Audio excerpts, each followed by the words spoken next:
This is quite a unique space. It's currently used as a mixed-use arts facility.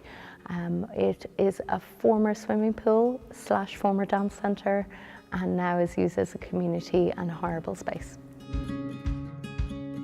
Our objectives for the space were to provide an accessible, affordable space that community users could come here to have dance classes, theatre performances, and where the local community could also access arts within their locality.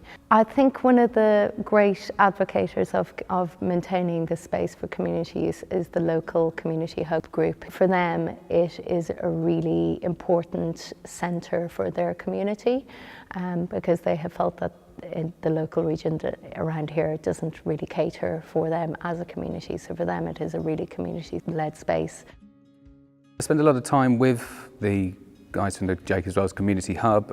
They seem to need the space. There seems to be a lack of other community spaces in this area. Likewise with the guys from the dance and the theatre stuff that use here, there's a real lack of anything of this size or scope that's affordable for people to use. It's very emotive for dance users in Bristol. So this was a dance centre for 30 years and it has beautiful hardwood floor, but for the local hub users that were in the space, they often felt that it wasn't really accessible to the community unless you were specifically interested in dance. So there are lots of different interested parties in this building. It means a lot and a lot of different things to different people. The space itself is just, it's breathtaking. It does feel almost, I've not seen anyone walk in for the first time who hasn't kind of gasped at the scale of it. Where the swimming pool was, that was built in the late 19th century, they've filled that in, so it's a sprung floor, and it's one of the biggest sprung floors, if not the biggest sprung floor in the country. So for dance, it's an absolute rare gem. It's provided something for so many people, and yeah, the arts do have some sort of special effect in a way, because they help us think about what we are, and they help us imagine life as something more beautiful than it is. It's harder and harder to get funding for sort of new buildings and spaces where the production of art and the consumption of art can take place. To lose an asset like this for the creative community to hand over to what's essentially a big business interest. The building really has been challenging for Artspace Lifespace. We were contacted by the council because they didn't feel they could maintain it. So it was a really amazing undertaking for us to be given the chance to keep life in this building. Really look forward to the future of the baths, and our hope is that Bristol City Council can look at the success of the activities here and provide us with another venue in the future where dance can continue in Bristol. We go through the door and head towards the middle of the church, and on a regular basis I realise I've lost my companion. They've just had that moment when they walk into the church and I turn around and go, "You haven't been in here before, have you?" I go, "No, this space is extraordinary." We have a thriving Christian community here that come to worship on a regular basis. We get 50 to 80,000 visitors coming to look at this iconic building and all our treasures, heritage aspects that are inside the building. And we are at the heart of a local community that needs as much support, help, building towards the aspirations that they have for themselves as possible. Years ago, someone said to me, a church will only be able to work out its importance to its local community by working out who'd miss it if it wasn't there. There's a lot of people across the world that would miss St Mary Redcliffe as a building, but that's not the church. And we've got to be clear that when we're talking about St Mary Redcliffe, it depends whether we're talking about it as a venue, as a building, heritage destination, or as a Christian community. Different groups would miss different elements of that. We have the cafe run by the Addiction Recovery Agency, which is a large regional charity based in Bristol, and it's staffed by one full-time member of staff and volunteers who are part of, or doing work in our cafe as part of their recovery from addiction. And that's a really important community that we're engaging with and seeking to provide assistance as they work towards living with the addiction that they've got.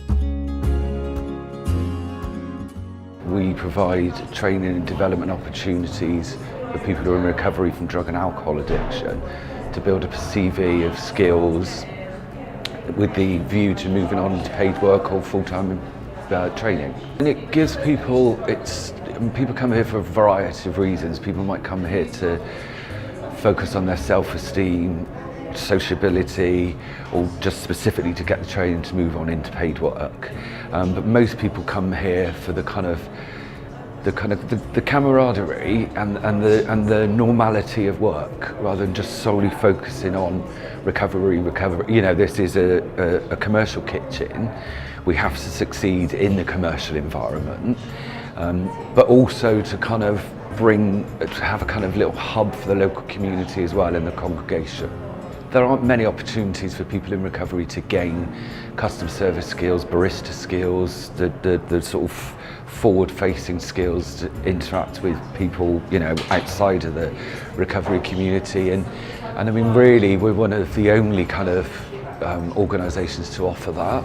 And you know, we've got a very high success rate of people moving on and getting back into paid work. So if we weren't here, I don't really know what the answer to that would be.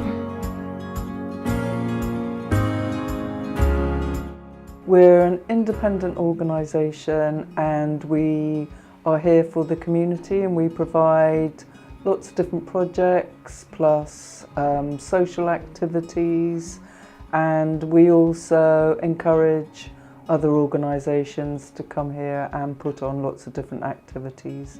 And we have a number of tenant organisations who also provide things for this community. Our objectives are to work alongside people to create a strong, confident, resilient community. Barton Hill Settlement was established in 1911, so it's 107 years old. Because we've been here for a very long time, we're here throughout people's lives, so I think the space means lots of different things. A lot of people, it's funny enough, they don't actually realise that the space is so big and what we actually do here, because it's closed off from the road. But as they come in, I think the first thing they're going to see is Maggie on the cafe, and they're going to have like a warm welcome instantly from that. So straight away they're put at ease. I've been running the cafe for about 4 years, but I was a community worker at Barton Hill Settlement for about 12, 13 years before that. I kind of think it's kind of the heartbeat. And people keep it living, people keep it growing, because all sorts of people get involved over the years. People come and go, but there's always someone benefiting all the time. It is difficulty for some community members to go somewhere far from the community where they live. So it is very important in terms of accessing services, in terms of the distance they need to travel when they need services or support. One of the parents said it's quite nice just to come and have a hot cup of tea and my child is playing. It's just giving me that moment of break and not feeling guilty about having that break. Since we organised this festival in October last year, which was called Barton Hill Festival, it was the first event of its kind, and we did a takeover of the whole settlement and filled all the rooms with lots of activities. If you walk into this wing of Barton Hill Settlement, you'll see a placard at the top which says that it was built by the families and people of Barton Hill for the families of Barton Hill. So this whole space was a community self-build. So I know people in the settlement that have been working here for years and years and years, a lot longer than me, that are literally I put in the windows, I helped build those very walls, that I placed the bricks. My fear would be without spaces like this, that sort of sense of community wouldn't be supported and maintained. The Trinity Centre is best to describe it as an arts and community centre. So we program a range of arts events. Live music's an important part of the Trinity program. There are a number of groups that meet here and do their classes. Bingo, Bristol School of Samba, Awazu Tao, which is an Asian women's group. So we hire space and we support groups also that either are not funded or have very small funds. We support them to be able to meet.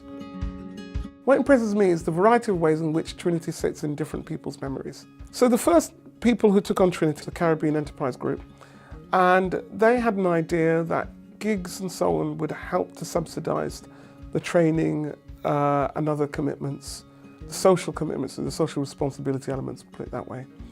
To be honest, although Trinity has been managed by different groups since then, that model still makes sense. That still really is at the nub of things. We don't want to be seen as a gig venue for the sake of being a gig venue. There are other gig venues and they're great. It's part of a wider ecology of provision to the local area. So our objective really is to serve, to be a place for the arts for the people, by the people, that people can come in here and share ideas, that where possible in this multiple use space, we try and facilitate ways in which people can use it. If they have got great ideas or they are members of a community group that don't have resources, we try and work with them to see how we can support them. Hype Dance Company Bristol, what we stand for is helping young people excel. So that is what this is for, is to help kids gain confidence, is to help them through any struggles that they're going through. There's a lot that there may be stuff going on at home that they can't talk about. If they can't talk about it there, they come here. And for me, like even when I was younger, the way to express things is like using dance. For Hype, Trinity is a base. We've been here for nearly 13 years now. So for the kids, they know that this is home. I've got kids that, like I said, started when they were 15. They've gone off, they've gone to tour. Like some have gone off on Caribbean cruises, some have been in the Lion King, but they know when it's Christmas time, it's time to come home to Trinity. If Trinity wasn't here, I'm not sure what would happen to Hype Dance, because like I said, there's not a space like this in Bristol that would be great for Hype Dance. Hype Dance is Trinity.